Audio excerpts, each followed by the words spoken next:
She texted, "I pawned your Rolex to pay for my student loan payment. You can buy another one. The watch my deceased father left me." I replied, "Thanks for letting me know." Then I filed a police report for grand theft. When the detectives arrested her at her mother's birthday dinner. Original post: I, 35 male, got the text at 11:23 a.m. on a Thursday while I was in a meeting. My girlfriend Natalie, 32, and I had been together for 2.5 years, living together for the last 8 months in my condo. The full text read, "Hey babe, just FYI, I pawned that old Rolex from your dresser to make my student loan payment. Was gonna default otherwise. You make good money, you can just buy another one. Love you." I stared at my phone, read it 3 times.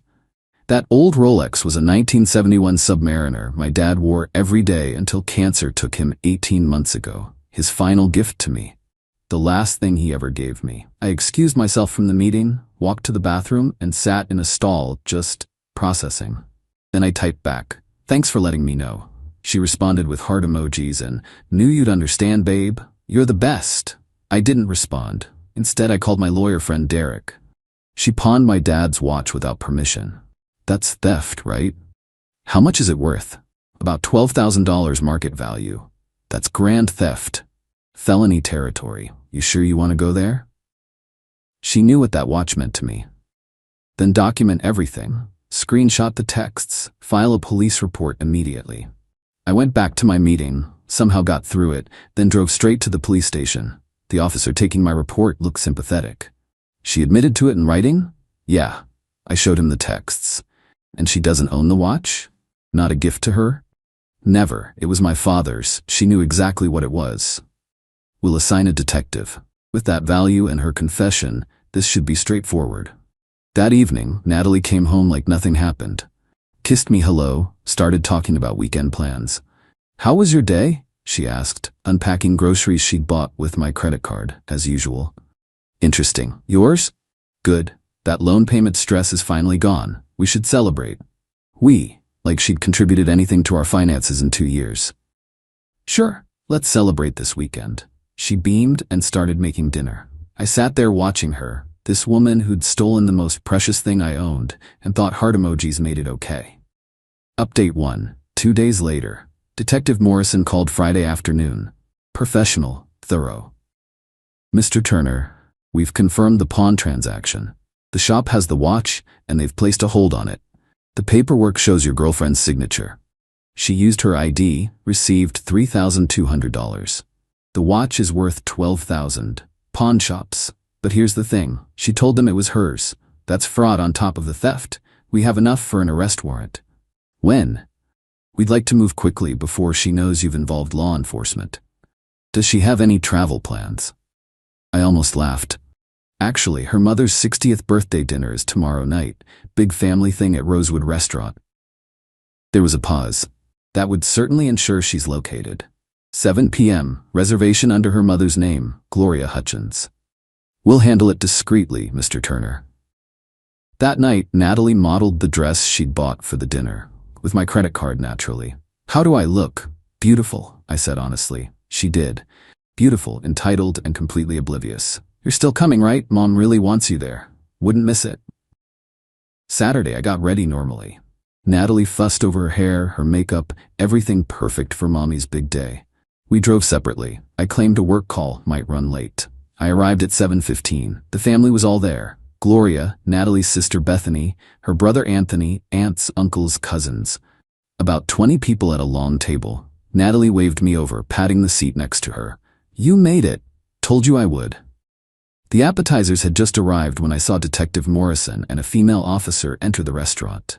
They spoke briefly to the host, who pointed toward our table. Natalie was laughing at something Anthony said when they approached. "Natalie Hutchins?" She looked up confused. "Yes?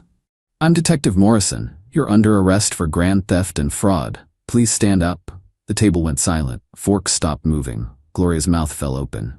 "What? This is a joke, right?" Natalie looked at me. "Babe, what's happening?" "You stole my father's watch," I said quietly. "You pawned it without permission." But I told you." "You said you understood." I said, "Thanks for letting me know." Then I filed a police report. Detective Morrison had her stand. Ma'am, please put your hands behind your back. Are you serious right now? Over a watch? Babe, tell them to stop. That watch was my father's. You knew what it meant to me. The cuffs clicked. The entire restaurant was staring. Gloria stood up, shaking. What is happening? Someone explain. Your daughter stole a $12,000 watch from me and pawned it, I said. She confessed via text. Bethany gasped. Natalie, you didn't? It was just sitting there. He never wore it. I needed the money. You needed the money? I stood up. You haven't paid a single bill in 2.5 years. I cover your car payment, insurance, food, shopping, everything, and you steal the one thing I can't replace? Anthony looked disgusted. Jesus, Nat. As they let her out, Natalie turned back, tears streaming. I can't believe you're doing this to me, at my mother's birthday. I can't believe you stole my dead father's watch and thought it was fine. Gloria approached me, trembling. Surely we can work this out without this scene. She committed a felony, Gloria. She confessed to it. There's nothing to work out. But pressing charges? She's your girlfriend. Was. She was my girlfriend until she decided my father's memory was worth $3,000 to her. I left. The last thing I heard was Bethany saying, I told you she was getting too comfortable with his money. Update 2. The aftermath begins. Natalie got released on bail Sunday morning. Gloria paid the $5,000. I knew because Natalie showed up at my condo at noon, Gloria and Anthony in tow. I watched them through my Ring camera. Natalie tried her key. Didn't work. I'd changed the lock Saturday night. She knocked, then pounded. Tyler, open this door right now, I answered through the speaker. You need to leave. I live here. No, you crash here rent-free. Your name's not on the deed or any lease. You're trespassing. Gloria stepped forward. Tyler, please, let's discuss this like adults. Your adult daughter stole from me. We can discuss it through lawyers. Anthony, surprisingly, pulled at his mom's arm. Let's go. He's right. You're seriously taking his side? Natalie shrieked at her brother. You stole a $12,000 watch, Nat. What did you expect? It's just a watch. That's when I opened the door, still chained. It was my father's watch. The man who taught me to ride a bike, who worked 3 jobs to put me through college, who held my hand while he died. That watch was on his wrist for 40 years. But sure, just a watch. Natalie actually rolled her eyes. God, so dramatic. Your dad's gone, Tyler. He doesn't need it anymore. Even Gloria gasped at that. Anthony closed his eyes like he was in physical pain. Wow. I said, thank you for confirming I made the right choice. Your stuff is in boxes in the storage unit downstairs. Unit 12. Here's the key. I tossed it through the gap. Take it and don't come back. You can't just throw me out. I can, and I am. You have 1 hour to get your things. Gloria tried once more. If we pay you back for the watch, it's not about money. She took something irreplaceable and pawned it like garbage.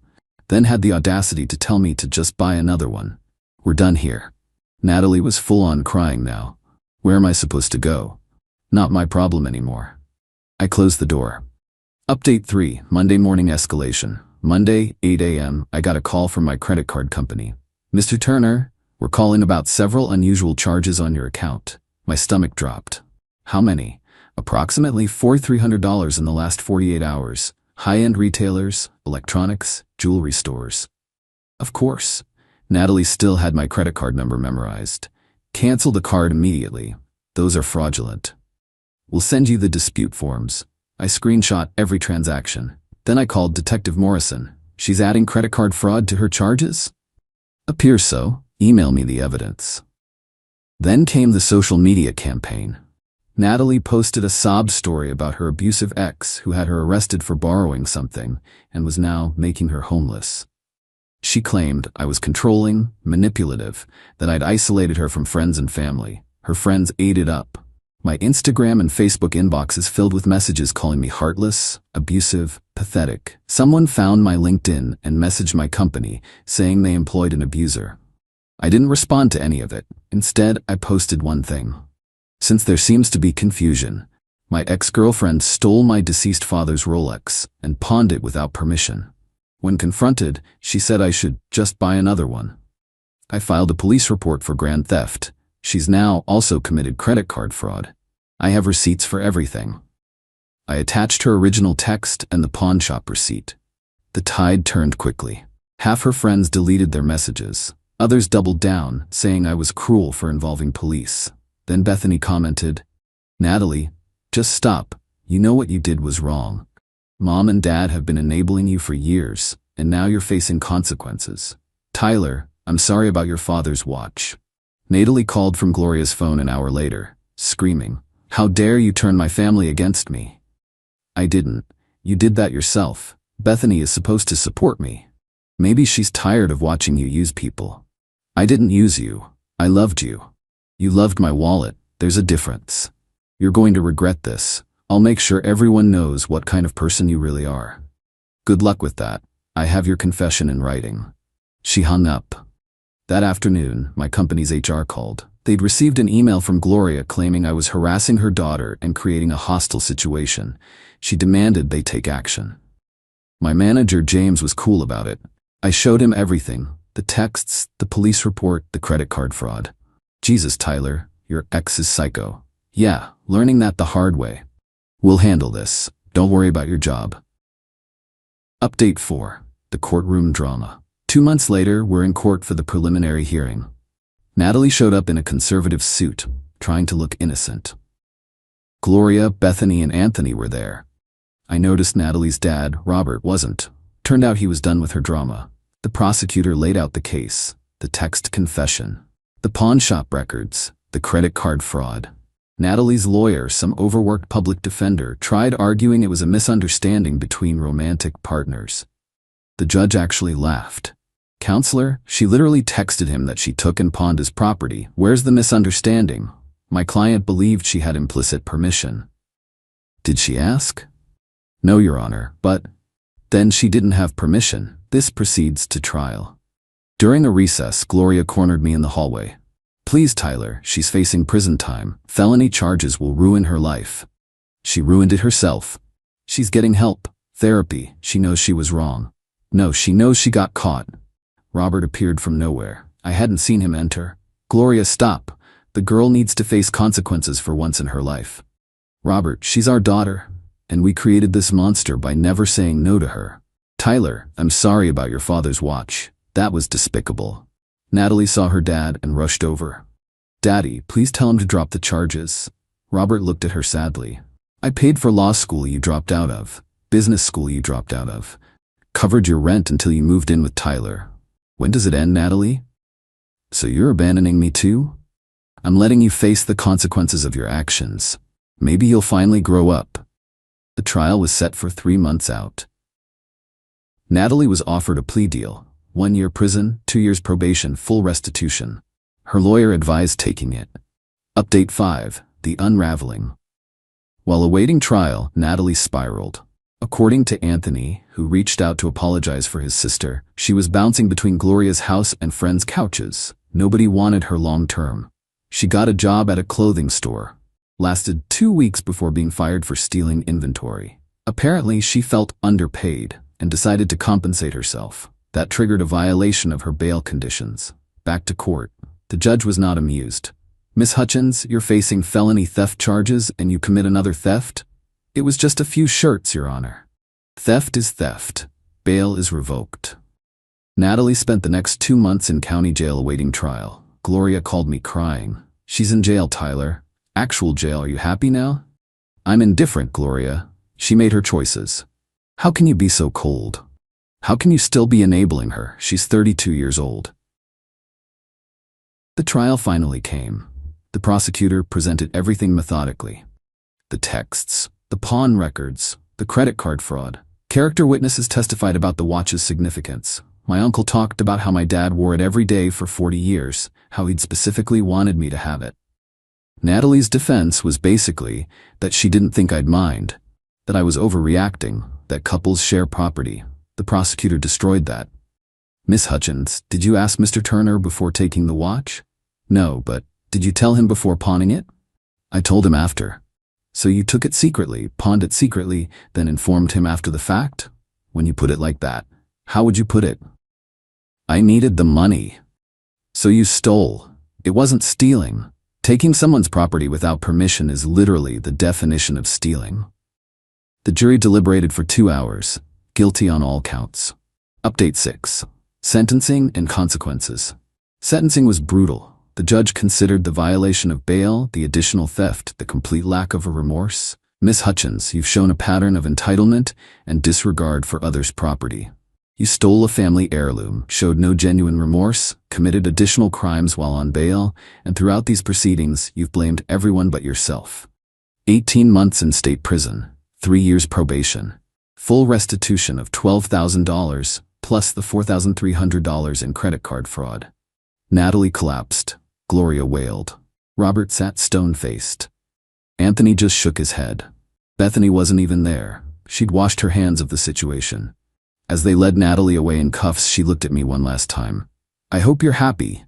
You destroyed my life over a stupid watch. I didn't respond. There was nothing to say. Gloria followed me out. She loved you, you know. No, Gloria, she loved what I provided. There's a difference.